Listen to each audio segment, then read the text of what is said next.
Length 6 metre, एक vertical पोल है जिसकी लेंथ क्या है 6 मीटर है, मान लो ये वर्टिकल पोल है, इसकी लेंथ 6 मीटर है, ये 4 मीटर की लॉन्ग शैडो को कास्ट कर रहा है।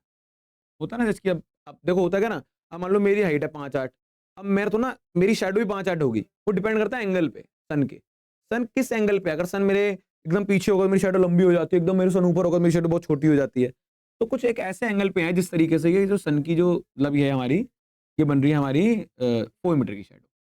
आप कह रहे हैं उसी समय पे, मतलब जिस समय पे मैं खड़ा था वहां पे और मेरी शैडो 4 मीटर बनी, उसी समय पे एक और पोल खड़ा हुआ है और उसकी शैडो कितनी बन रही है 28 मीटर लॉन्ग।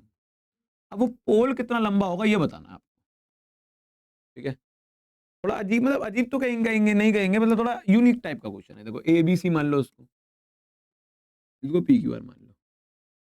अब देखो मैं ये निकालूंगा कैसे, मतलब आप समझो ना, ऐसा तो पाइथागोरस तो लगा नहीं सकता मैं इसमें, सिमिलैरिटी का कॉन्सेप्ट ही लगाना पड़ेगा। तो अगर मैं इन दोनों ट्रायंगल को सिमिलर कर दूं, मतलब अगर मान लो सिमिलर हो जाते हैं, तो मुझे बताओ ए बी अपॉन में पी क्यू इक्वल नहीं होगा बी सी अपॉन में क्यू आर के।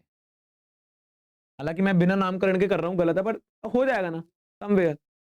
और इसके बाद पुट करके आप आंसर निकाल दोगे, जैसे कि हमने क्वेश्चन 1 में करा था कि चीजें सिमिलर होती है तो साइड प्रोपोर्शनेट होती है ना, मतलब तो अपने आप ही वो रेशियो करके आप वैल्यू निकाल सकते हो। तो कहने का मतलब क्या है कि हमें सिमिलर करना है इसको, ट्राइंगल ए बी सी को, कि मैं नाम भी देखो सीधा ही ले रहा हूँ, ए बी सी और P Q R and triangle P Q R. तो अगर सिमिलर होंगे तो अपना भी हो जाएगा और इसके बाद वैल्यू पुट हो जाएगी, पर सिमिलर भी तो करना है इसको, तो सिमिलर करेंगे देखते हैं। तो देखो सबसे पहली चीज, सिमिलैरिटी के लिए दो एंगल चाहिए, एक एंगल तो गिवन है, एंगल बी एंगल क्यू के इक्वल है 90 डिग्री। दूसरा एंगल देखो कॉमन होता है अक्सर, या फिर कुछ गिवन में दे रखा होता है। अब ना में ऐसा कुछ गिवन दे रखा, ना में कॉमन है, तो क्या करें, यहाँ पे एक बात समझो कि यहाँ पे एक चीज दे रखी कि सेम टाइम पे, मतलब जिस समय पे इस पे पड़ रहा था शैडो उस समय पे इस पे पड़ रहा है। तो ये जो एंगल होता है इसको बोलते हैं सन का एंगल। ये तो एंगल सी और एंगल आर होगा ना, मतलब एंगल सी एंगल आर के इक्वल होगा, यहाँ लिख देंगे सन्स एंगल।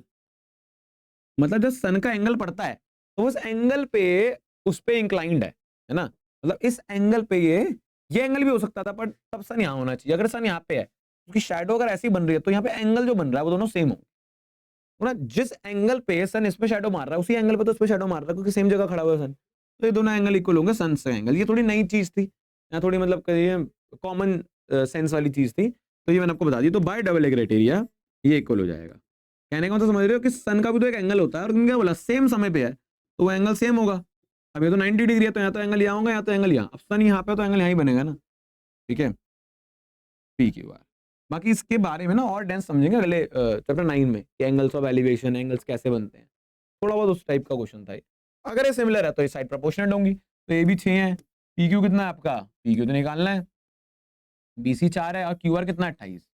तो काटा पीटी करो, 4 × 4 24 24 समझा 28 है ना, 7 × 42, 6 को 7 से कर दो मल्टीप्लाई और ये पी क्यू आ जाएगा, 7 6 42 आ जाएगा, 42 आ गया पी क्यू की वैल्यू, और वही हमें निकालनी थी।